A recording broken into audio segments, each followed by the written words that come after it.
Om Guru Brahma Guru Vishnu Guru Devo Maheshwara Guru Sakshat Parabrahma Tasmai Shri Gurave Namaha Om Hrim Shri Gurubhyo Namaha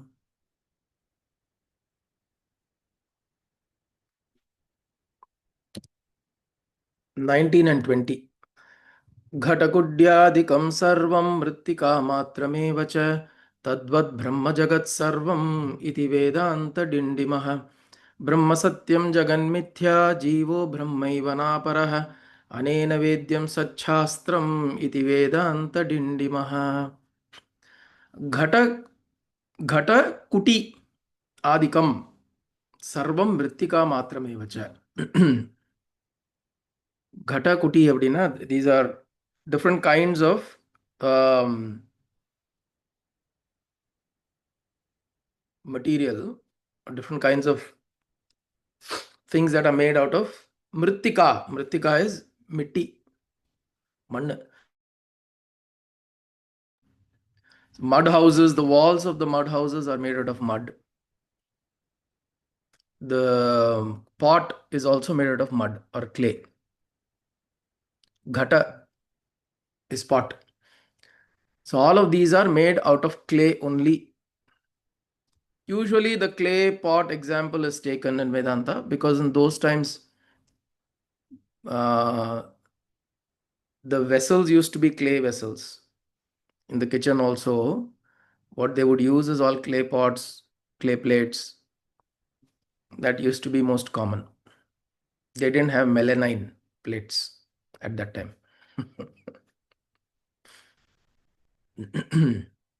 And of course, ceramics and all that came much later. Or ever silver, stainless steel. But the example is still valid. What it's trying to say is doesn't matter what the outer experience or the outer form is. The material continues to be the same. The other example that is usually taken is of gold and its ornaments. You can extend the same example to gold and its ornaments. You can take the same example to um, um,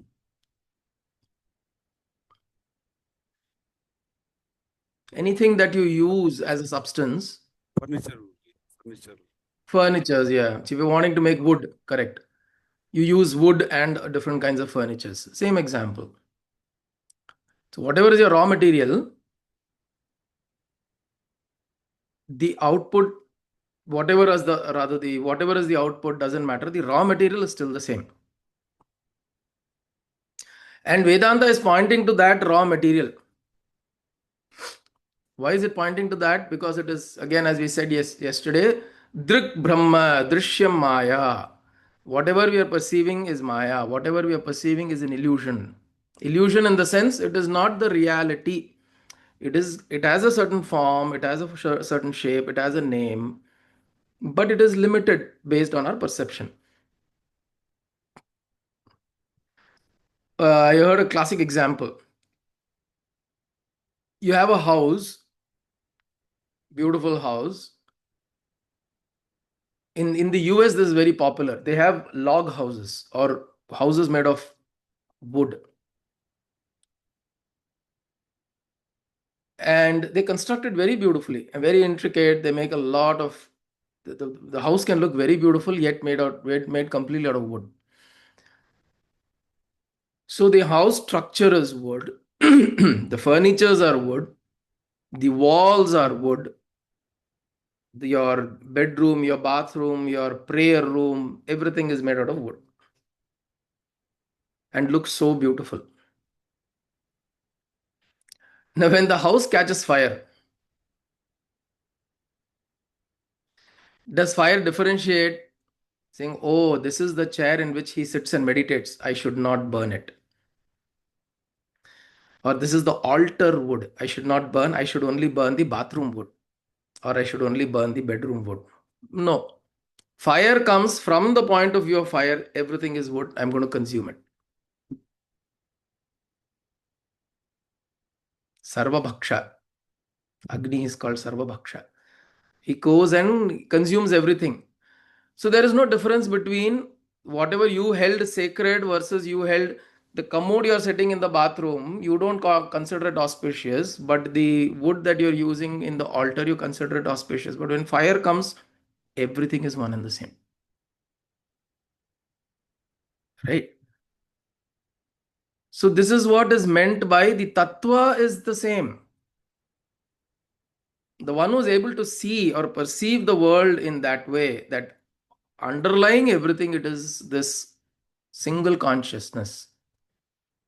Like you go to an achari, a gold achari, how much ever exquisite or how much ever intricate that gold ornament is, all that he will do is put it onto a weighing scale and weigh it and say, this is how much you will get for it.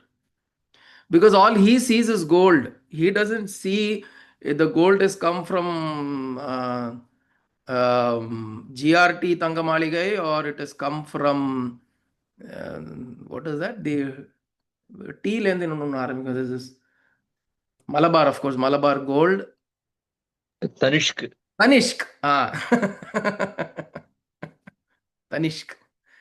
He doesn't differentiate. For him, you go take any gold, you take a gold biscuit, he will view it the same way. You take a very exquisite piece of gold that has come from the artisan's workshop where he has done very intricate works, he'll still view it the same. Now, what has happened? What is the difference between us and him? He has developed this perception of seeing all that appears as gold alone. He doesn't see them as a bangle, as a necklace, as a golus, as an anklet, or as a biscuit. He doesn't see them differently. He sees only gold, which means he's only seeing the substance that is there and not the form or shape it has taken or the name you have given it. In the same way, yogis or jnanis who have developed this ability to see the world, they see the same principle operating through everything. They see, it doesn't mean that the Acharya doesn't see a bangle. Of course, he sees a bangle. Because his eyes are limited to see shape and form, he will see a bangle. But his consciousness will not be filled with bangle, his consciousness will be filled with gold. You understand the difference? See, when you're seeing the sky, when the sky is blue in color, of course, you know sky is not blue in color. You know it is the water reflected and the sky, hence the color of the sky is blue. This is what you will teach your child. You will teach the sky, why is the sky color blue? You will teach, no, it is because of the water. The color of the water is reflecting and hence the sky is appearing blue. But does that change the fact that when you see the sky, it doesn't appear blue? It still appears blue because you're still in that realm of your senses, the realm of your the sense objects or the senses, which has this limitation of perception. But here we are not talking about the perception of the senses. We are talking about the perception of your perception of the world. Seeing is one thing, perceiving is another thing. Hearing is one thing, perceiving is another thing. I may hear somebody calling me an idiot in French, but in French, it's everything sounds so beautiful and romantic. I may think he's praising me. Those who have taken up French will know this language is very gentle and very soft and very mellifluous. Even in Sanskrit, they say they use hey shunakaha அப்படின்னு சொன்னா hey நாயே அப்படின்னு திட்டுறது. But தமிழ்ல எவ்வளோ அது ஒரு feels very derogatory. But in Sanskritam, it doesn't feel so bad. So Sanskrit teachers say that if you have to really scold somebody, scold them in Sanskritam because it doesn't feel bad.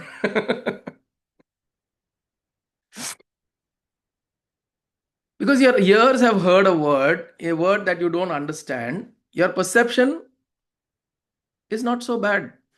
But the moment you understand the word, your perception changes.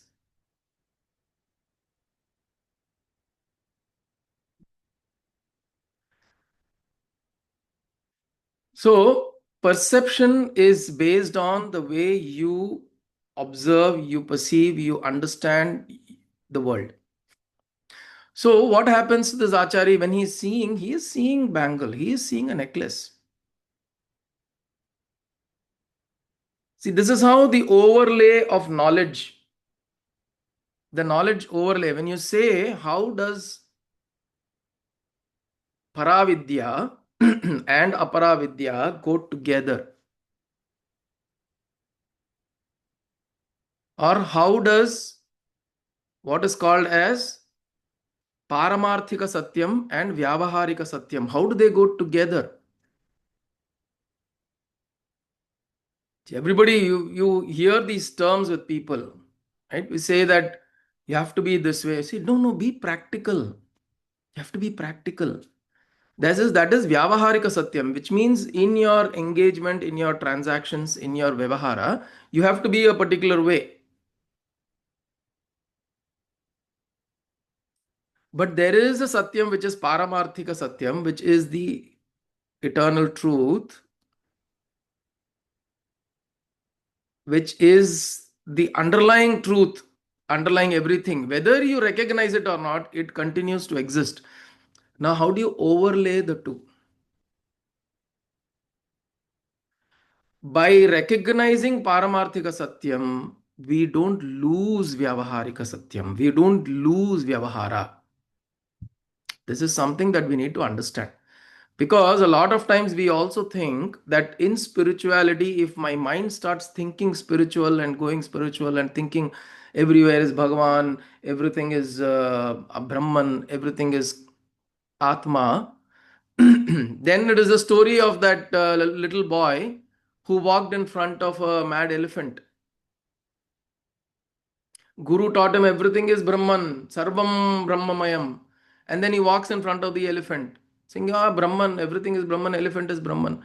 But the Mahut on top of the elephant is saying, go away. He's not listening to that. And the elephant tramples him. So he is chosen to identify what is Brahman. So he is identifying the elephant as Brahman, but he didn't identify the Mahut as Brahman. So this is where we have our troubles. Vyavahara, we don't know how to integrate this understanding into Vyavahara. But we need to understand that is because for him the knowledge of Brahman is only intellectual, it has not become experiential. As long as we look at the book and we say Sarvam Brahmamayam or what is that? Brahma Satyam, Jagan Mithya, Jivo Brahmaiva Naparaha. If you read this verse and then you start trying to act out that knowledge, it'll always be in a conflict.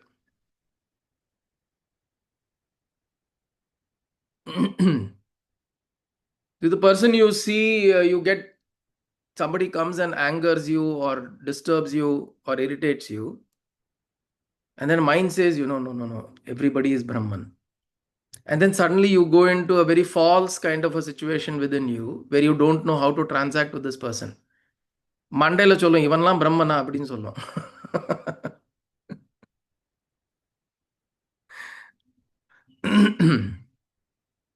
But that is the problem because we will partly see if we like somebody and you say, oh, this person is also Brahman, so beautiful. But then somebody you don't like, your mind will start thinking, how can this be Brahman? But that is not the way it works. You don't start objectifying things and saying, oh, this is Brahman, this is not Brahman. No. The moment that understanding of Paramarthika Satyam comes, it becomes homogeneous. The moment you understand the wave is the water, the wave is the ocean, it is homogeneous. You're not going to wait for 5 waves later, I will understand that this is water. Let this water go this way, let this wave go, let this wave go. Fifth wave, now this is water. Appadi kadayadu. The moment that recognition is there, that wave is water, then whenever you see it, the recognition is there. It is not progressive.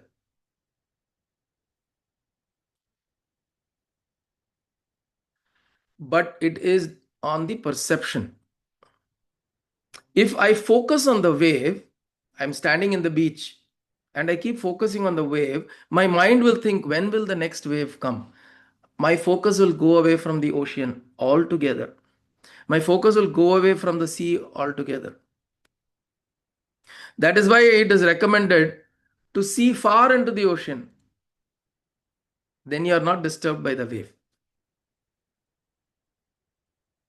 What does it mean? You're seeing far inwards, you're seeing far inside. The more you see far inside, the waves on the surface will start becoming insignificant. The insignificance is not because it stops existing.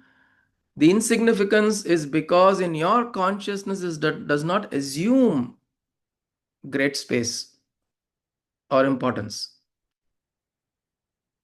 அது அப்படிதான் இருக்கும் அப்படி. That is how it will be.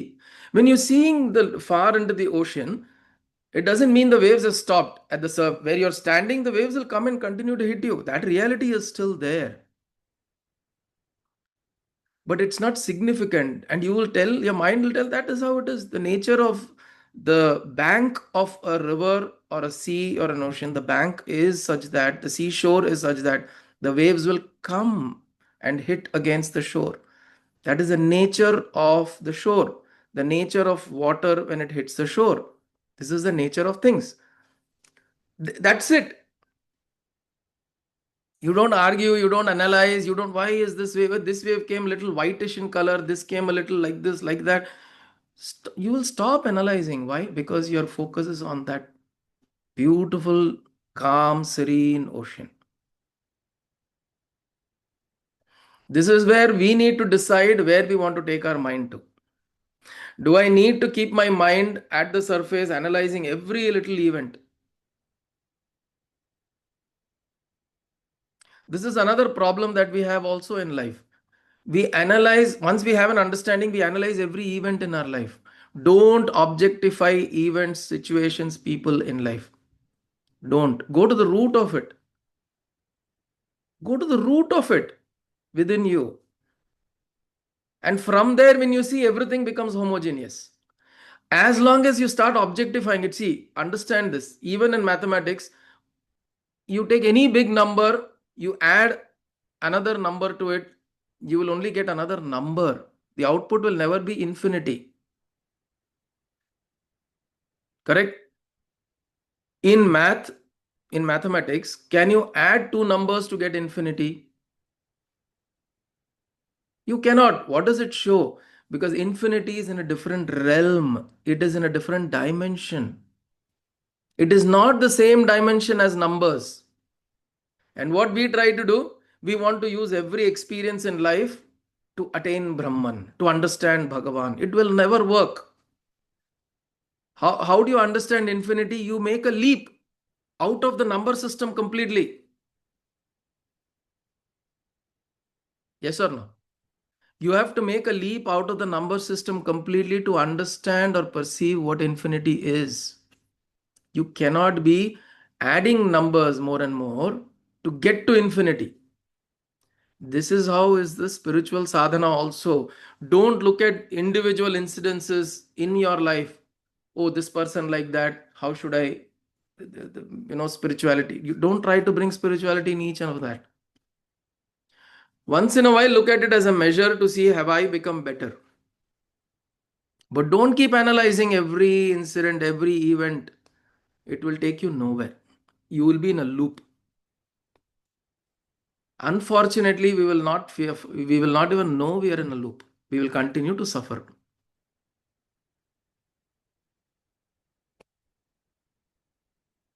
40 years ago you suffered, now you will suffer. 30 years ago you suffered, you will suffer now. 20 years ago you suffered, you will suffer now. 5 years ago you suffered, you will suffer now. Your reason of suffering will be different. Sometimes it will be your body, sometimes it will be your mind, sometimes it will be your children, sometimes it will be your husband, sometimes it will be your in-laws, sometimes it will be your grandchildren, sometimes it will be your society. That will keep changing. Your input to your suffering will keep changing. Your suffering will be constant. Why? Because you are trying to add one, you're trying to add two numbers and you're selling that I want Bhagavan. You have to make a dimensional leap. You have to make, this is what is called as leap of faith. You have to take that leap of faith into that dimension where I say, no, these are all at this level. I want to take that leap. I want to look at this Paramatma and I want to associate and perceive it at that level. And then from there, when I see this, there is no conflict at all. This is what masters talk about it. Why don't masters go to the border or go to, you know, get into wars and start doing negotiation with countries or kingdoms?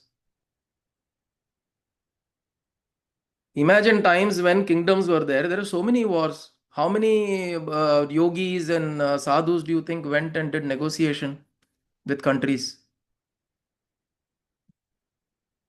Because for them, they know this is the way it is. Life is going to be this way. Two different people will always have opinions differently, and they will always, this will continue. I can do my bit, that's all. I can do my bit, that's all. I can't change the world. Nobody has been ever been able to change the world. He doesn't understand, she doesn't understand, he doesn't get it. We continuously boil ourselves in this. Then what happens? Our perception will always remain here. So what Adi Shankara is saying, Bhagavan Adi Shankara is saying, all of this is Ghatakudyadikam sarvam mrittika matram evacha. All of this is that mrittika matram evacha. All is this, the mitti, it is all mannada. It is another way of saying Ellam Mannada. It is all, everything here. See, when you see our body is sitting nicely now, right? My Chitti's father recently passed away. He is of 90, 92, 90 plus. The body was there, and then you take it to the crematorium. Kalpaka had a similar experience recently. The same body, now it is broken into mitti. That is all. It is all broken. When you, what do you get out of it? Ash at the end of it.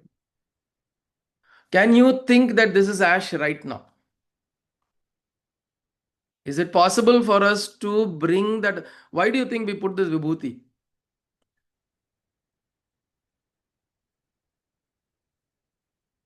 Vibhuti is not about Shiva, Vishnu, and all that. Vibhuti is only a reminder. Shiva, Vishnu nonsense and all that came much later. Vibhuti is a simple reminder that this body is ash, and which is why even in Kashi Vishwanath temple you go, the ash that is, or the abhishekam, the vibhuti abhishekam that happens to Kashi Vishwanath is from the Manikarnika Ghat. In the Manikarnika Ghat, where they burn bodies 24/7, they're burning bodies. The ash that is collected from that goes as abhisheka to Kashi Vishwanath.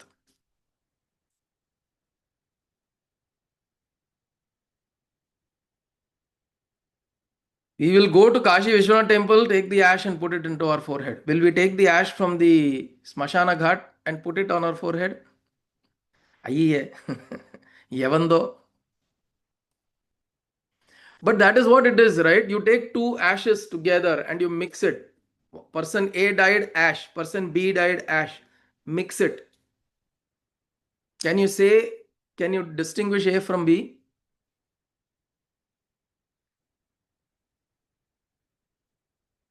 These are very, very important sadhana prakriyas we should adopt. You should sit down and think this is going to turn into that. அதுக்காக உடனே depress ஆகி you shouldn't get depressed and ஆமா எப்படி செத்து போறேன் எதுக்கு நீங்களே சாத்துந்து பண்ணிக்கோங்க. It is not like that. It is to get to that reality that at the end of the day, this is what it is. And how do you perceive this while you're living? See, when you have, it is very beautiful to know the truth of death right now when I'm living, then you become Saeva Muktaha. In the previous verse, we saw such a person is liberated, he is not bound. And when you're liberated, how will you live? Look at a small child. And go let the child take the child to a park or a beach. Imagine the joy that the child gets. When you're in an apartment, small, 2 bedroom, 3 bedroom, 4 bedroom, even if you're a villa, you just whatever, it's a small structure. You take that child to an open stadium, you take the child to an open beach or a park. Look at the joy it gets in just knowing that it is unlimited now. The sense of limitation is dropped. It'll run like crazy till it drops tired. This is how you will live your life. The moment you realize I am free from these bondages, from these cares, worries, anxieties, my body, my mind, my this thing, my that thing, my daughter, my child, my husband, my this, all of this, we sit and think this is going to drop, becoming that. It should liberate. The thought that death can occur to me right now, right here, should be a liberating thought. Suddenly it should feel, whoa, awesome. So he's saying all of this is at the end of the day, just that. Now he is comparing this with what? Tatvat Brahma Jagat Sarvam iti Vedanta Dindimaha. Tatvat, in the same way, this whole Jagat that you see is Brahman. All the waves that you see is nothing but the ocean. All the different ornaments that you see is nothing but gold. All the clay and the mud walls, all of that you see is nothing but mud or clay. All the furnitures and the house and all that you see is nothing but wood. This is what he is trying to drive at. Look at the fundamental essence of all things. And again, you're not trying to see, oh, wood is in one essence, clay is one essence, gold is one essence. No, he's talking about consciousness. Consciousness is underlying everything that is appearing here. In the way how all ornaments are essentially gold, then what about oxidized ornaments, Guruji? The point is not that. The point is anything that you pick up, it has a substance, an underlying substance. He is pointing in the same way, look at the underlying substance of this whole creation. The underlying substance of this whole creation is nothing but Brahman. Brahman means what? Consciousness. This conscious principle. Which is what? Which is I. Because I can experience that here. I don't need anybody to come and tell me anything about me. I know myself. Not as this body, mind, but I sit down, I know myself as presence. I sit down, I know myself as presence. I am present. This present, sir, present, sir, present, sir is coming from inside continuously. Ullenaya. It is a very beautiful word, le? Ullenaya. உள்ளுக்குள்ள இருக்கேன் ஐயா. I am there inside. It is a reminder. It is a reminder to say that I am here. The mind may go somewhere, the body may want to wander, the emotions may be going up and down. My desires, my anger, hatred, jealousy, sadness, desperation, depression. I'm alone, nobody, not alone, I'm lonely, nobody. All of these things can come. But Ullen, I am present. Very powerful, right? Say, I am present. What else do you need? அதான் பேசிட்டு இருக்கோம். அதாவது கர்த்தர் எந்த ஒரு முழிப்பு வந்த உடனே ஒருத்தர் சொல்லிக்கலாம், உள்ளே நையா உள்ளே நம்மான்னு சொல்லிக்கலாம். Exactly. I am present. So this Ullen, we should look at it in that way, right? Ullen, loosely translated, is yes, sir, I am there. But what we are trying to point out is subtle, right? You're saying Ullen, I am here, I am inside here, I am present. And recognizing that for oneself. Can I tell it to myself? Ullen, I'm always there. So he's saying all of this is that conscious principle which you are. Iti Vedanta Dindimaha. Vedanta, this is what Vedanta has been shouting and proclaiming continuously.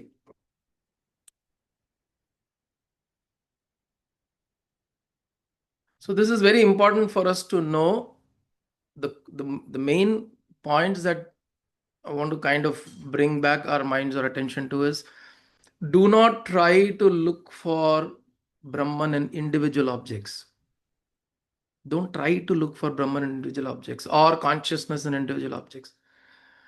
Try to get to that conscious state or aware state within you. From that point, when you see, everything will appear as consciousness. Understand this. Method has to be this way. You cannot add one and one and get infinity, which means you cannot look at each thing and say that, okay, this is Brahman, this is. No, not like that. Make that leap within. Get to that state of conscious awareness. Touch that. And when you touch that, and when you see the world from this Paramarthika Satyam, then you come to Vyavahara, then it will start appearing that way. Please understand this. This is the way to go to this. Right? I have done 1 lakh, or I have done 1 crore Nama Japa. Doing another 1 lakh will it take me to Bhagavan? It is not like that. It is not logical. It is not mathematical progression. Spiritual sadhana is never like that. Because there is an element called grace, and grace has no mathematical formula. Grace has no mathematical formula. All your efforts have a formula, all your efforts may be measured, but grace cannot be measured. And this has been your experience also in life, right? Suddenly something will come, something will happen, things suddenly will seem to fall in place. So grace doesn't have a formula. So then how do you, the outcome is a combination of effort plus grace. That is the outcome that you're desiring. Your effort has measurement or formula. Grace does not. So outcome hence cannot be logical, does not have a formula. So all you have to do is do, drop. Do, drop. Do, drop. This is the mantra. Do as much as you can, your sadhana, your efforts, and drop. And that drop is not in rejection or dejection or in resignation. The drop is with the understanding that dropping is part of the doing process. Because dropping is not வேற வழி இல்லாம drop பண்ணிட்டேன். No. I choose to drop. Make dropping an action out of your choice. Then dropping will have a meaning. In life, otherwise, we drop because we are pushed to a corner and then you drop. That is not dropping. That is inability. Beyond that, there is nothing. There is inability. No, I can, but I am choosing to drop here because enough. I choose to drop. This choosing to act and choosing to drop, both should be our choice. And when we do that both in succession, then we become receptive to grace. And then when we touch that, like yesterday we saw, when you touch that presence, this Ullain, you touch that, and then when you see, then what he sees, what he says makes sense. All of this is Brahman. He says, Tadvat Brahma Jagat Sarvam. This whole Jagat is Brahma. And then you don't play, or you can then play the life. You can play life. You don't get played by it. Today we're getting played by it. Everything is a problem, everything is a stress, everything is a tension, everything is a insufficiency, biggest problem, because you're getting played by life. It is dangling a carrot, and we keep running behind that carrot, some carrot or the other. The next moment it will be better, next moment something will be better. ஒண்ணுமே இல்லையே, ஒண்ணுமே வேண்டாமே, இப்போ right now I'm absolutely complete. When you exhibit that completeness, people around will feel it, because it is palpable. It is very, very, that energy of completeness is very palpable. It will actually, in many ways, it will disturb people also. Your sense of completeness, your purnatvam, a lot of times, many times, it will disturb people who are not ready to receive it. Right? So he says, Ghatakudyadikam sarvam mrittika matramevacha tadvad brahma jagat sarvam iti vedanta dindimaha. Brahma satyam jaganmithya jivo brahmaiva naparaha anena vedyam satchastram iti vedanta dindimaha. Brahma satyam jaganmithya. So it is an extension of the previous one. Sarvam brahmam jagat sarvam. Brahma satyam jaganmithya jivaha brahma eva na aparaha. Which means Jiva and Brahma are not different. This verse is the cornerstone of Advaita philosophy. Brahma Satyam Jagan Mithya Jivo Brahmaiva Naparaha. This is the cornerstone of Advaita Darshana. Brahma Satyam, this Jagat is Mithya. Brahma is truth, is reality, is the ultimate truth. This Jagat is Mithya, illusion. And then between Jiva and Brahman, there is no difference. Like how the ocean, the wave is the water, the gold, the ornament is the gold, the pot is clay.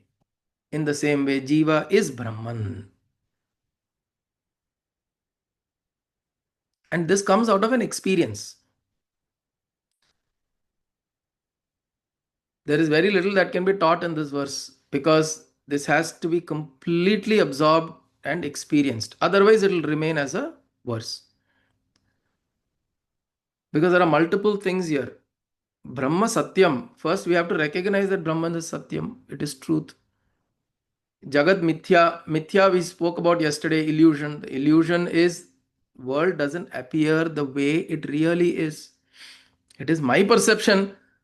I perceive differently, you perceive differently, you perceive differently. Each one perceives it differently. How can I say it is the world? No, I have to always say it is my world. Your perception of the war in Palestine may be very different than the perception of the person in Palestine. In Palestine, in Gaza Strip, you go and tell him Vedanta, he's having shells falling in his house. His perception of life is very different. You are sitting here and reading it in the newspaper. You are seeing it in television. Ayyo paavame. சரிம்மா லஞ்சுக்கு என்ன பண்ணிருக்க? This is how See, imagine our consciousness is not filled with that, and we are not overwhelmed with that. It is a news article, it's a news item. But the same perception of the person who's sitting there is very different. He's sitting and having a meal, and this whole house is collapsed and crumbled. His wife and family died.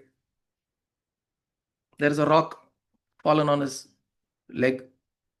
His perception is very different. So, which world are we talking about?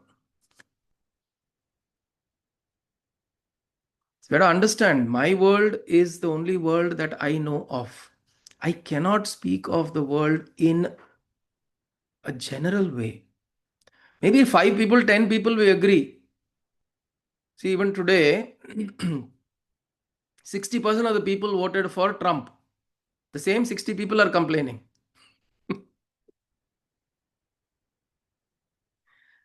Well, I keep wondering, whenever you talk to anybody about the Trump administration, everybody is only complaining. Then wondering who are those people who actually voted for him? If all those people you meet, I mean, I have not, and you talk to people, right? Have you come across anybody who actually talks great about him? No. And if everybody is complaining, and then at least 60% or 70% of the people who voted him into office, who are those people who voted him in? Are you meeting only the 30% who complain? So you can't go by majority. The reason I'm saying is you can't go by majority and say that, oh, 20 people around me think similar to me, hence the world is this way. This is what is happening, right? These hate messages about Hindu, Muslim, this thing, that thing, those messages are all, you create those communities and you create those environments where you find 10 people who are talking the same way, and then you think that the world is like this. I ask my friends, most of us have a Muslim friend. Tell me any Muslim friend you have is a terrorist today. I have never come across anybody who tells my Muslim friend is a terrorist. But still, there is this general hatred that is there. This is the problem we create because we've created this mind. There is a perception of the world in our minds, and which we validate, and we try to find people who resonate with me.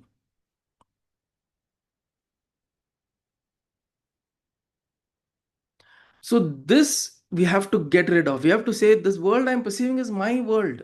I recognize that limitation. So then I say Jagan Mithya. Then when I say Jagan Mithya, it really means something. Otherwise, Chumma, it is just reading from a text. You say Jagan Mithya and you going and standing, holding slogans and flags and this thing and that thing, doesn't make sense. Brahma Satyam, Jagan Mithya, Jiva Brahma Eva na paraha, na aparaha. It is not different.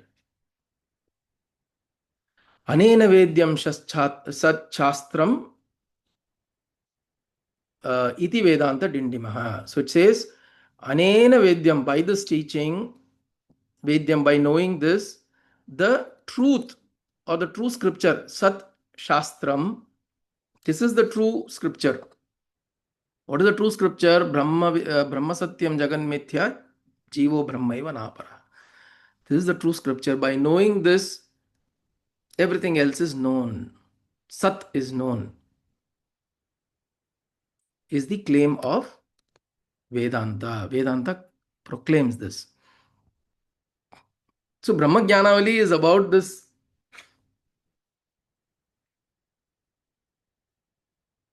recognition of this truth, which is always there, whether you want it or you don't want it. Sun, did you wish it today? Whether you wish it or not, it will come. Because it is not coming and going. It is always there. You are moving around. You go a few kilometers above the atmosphere layer, the sun is always there. This is what we are talking about, hitting the Paramarthika Satyam. See, from sitting here, how much ever you do, you will always be subject to the sun coming and going. Why? Because your perception is from here. The moment you raise yourself up and you see the sun will be laughing, he's saying, I didn't come and go. You were going round, round, nee chutti, chutti, chutti, and sun varla, varla, varla, pola, varla, pola. You are going round and round. It will laugh at us, smile at us. I am always here only. Same thing with Bhagavan, same thing with Atma, same thing with Paramatma. It is always there. We are going around beating ourselves. Oh, it is there. Is it there? Is it there? இந்த கோவில்ல இருக்கா அந்த கோவில்ல இருக்கா நேத்திக்கு அனுமார் இதுக்கு நடந்தது அமாவாசை 1008 மாலை 10 லட்சம் மாலை வாட் எவர் யூ கோ நங்கநல்லூர்ல போட்டு மாலை மாலையா சாத்தி அவர் கழுத்து இப்படி ஆயிடும். You do all that, but the next transaction you have in life doesn't reciprocate that, doesn't reflect that. You're again fighting. First யார் போட்ட வடகலையா தெங்கலையா, all of these things, the dissatisfaction, the anger, this thing that we carrying, it is just spreading out. And Bhagavan is sitting there and laughing and smiling. Fools அப்படின்னு பார்த்துட்டு இருக்கார் அவர். He'll not come and interfere. Does sun come and interfere? The earth is going round. Oh, today it went slower than yesterday. Tomorrow, oh no, I know I need to fix the earth. Please make sure your axis is tilted like this. This is the correct axis. Then sun doesn't care really. Understand this. When you understand the truth that Bhagavan doesn't really care, if you really want moksha, that is the only thing Bhagavan cares, so that you return to him. All of these children things are all he doesn't care.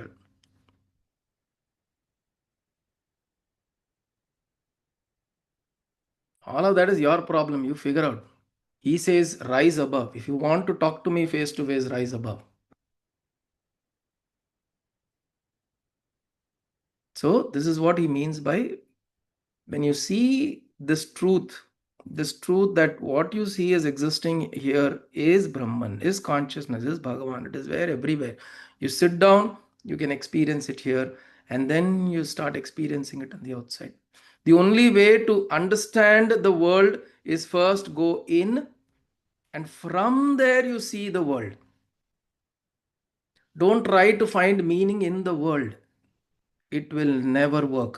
This is what yogis and masters for aeons have tried and figured out. They've said that how much ever I go and try and understand the world outside, it is incomplete. I will never understand truth. I have to come inside, understand this, and from that understanding, when I see the world, everything seems clear. Everything feels as they are, the way they are. And then mithya dissolves for you. What we call as illusion dissolves because everything you feel is perfect. எங்க இருக்கணுமோ அங்க இருக்கு. Where it needs to be, it is. Right? So we saw two verses today. घटकुड्यादिकं सर्वं मृत्तिका मात्रमेव च तद्वद् ब्रह्म जगत् सर्वम् इति वेदान्तडिण्डिमः ब्रह्म सत्यं जगन्मिथ्या जीवो ब्रह्मैव नापरः अनेन वेद्यं सच्छास्त्रम् इति वेदान्तडिण्डिमः ॐ कायेन वाचा मनसेन्द्रियैर्वा बुद्ध्यात्मना वा प्रकृते स्वभावात् करोमि यत् सकलं परस्मै नारायणायेति समर्पयामि सदाशिवायेति समर्पयामि जगदम्बिकेति समर्पयामि सद्गुरुनाथायेति समर्पयामि हरि ओं तत्सद्गुरुभ्यो नमः